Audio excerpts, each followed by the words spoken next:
रहस्यमय अंगूठी और पाताल का द्वार। यह तब की बात है जब त्रेता युग का अंत निकट था और भगवान राम अपनी पृथ्वी की लीला समाप्त करने की तैयारी कर रहे थे। लेकिन एक बड़ी बाधा थी हनुमान। जब तक हनुमान अयोध्या के महल के द्वार पर पहरा दे रहे थे, तब तक यमराज काल के लिए महल के अंदर प्रवेश करना असंभव था। हनुमान के रहते मृत्यु साक्षात सामने आने की हिम्मत नहीं कर सकती थी।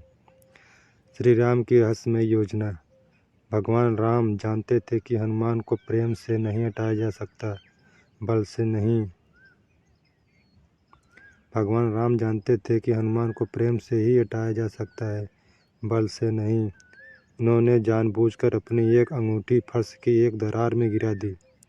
उन्होंने हनुमान से कहा, हे पवनपुत्र, मेरी अंगूठी उस दरार में गिर गई है, कृपया उसे ढूंढ कर लाए। हनुमान जी ने तुरंत अपना रूप सूक्ष्म किया और उस दरार के अंदर समा गए। जैसे जैसे वह नीचे जाते गए, उन्हें एहसास हुआ कि वह कोई मामूली छेद नहीं बल्कि नागलोक का पाताल मार्ग था। पाताल लोक पहुंचकर हनुमान जी की भेंट नागराज वासुकी से हुई। जब हनुमान ने अंगूठी के बारे में पूछा तो वासुकी उन्हें एक विशाल कक्ष में ले गए। वहाँ का दृश्य देखकर हनुमान जी के होश उड़ गए। वहाँ अंगूठियों का एक विशाल पर्वत था। हजारों लाखों अंगूठियाँ चमक रही थीं। जब हनुमान ने एक अंगूठी उठाई तो वह बिल्कुल वैसे ही थी जैसी श्री राम की थी। उन्होंने दूसरी अंगूठी, वह भी वैसे ही थी। उन्होंने दूसरी अंगूठी उठाई, वह भी वैसे ही थी। जिज्ञासा का क्षण हनुमान जी ने चकित होकर पूछा, हे नागराज, यह तो हजारों अंगूठियाँ हैं। यहाँ तो हजारों अंगूठियाँ हैं।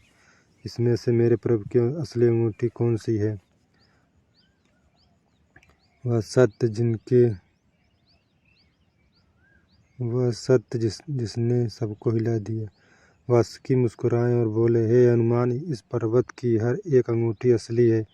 जब जब कालचक्र घूमता है, एक त्रेता युग आता है, तब तक भगवान श्री राम अपनी अंगूठी इसी तरह नीचे गिराते हैं और हर बार एक हनुमान उस अंगूठी को ढूंढते हुए यहाँ आता है। वासुकी ने आगे कहा, यह सिलसिला अंतकाल से चला आ रहा है। ऊपर अयोध्या में राम जी ने अपना शरीर त्याग कर वैकुंठ प्रस्थान कर लिया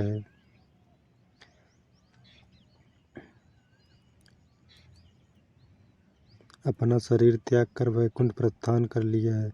यह अंगूठी मात्र एक जरिया थी ताकि आप उस समय वहाँ न रहें और सृष्टि का चक्र पूरा हो सके।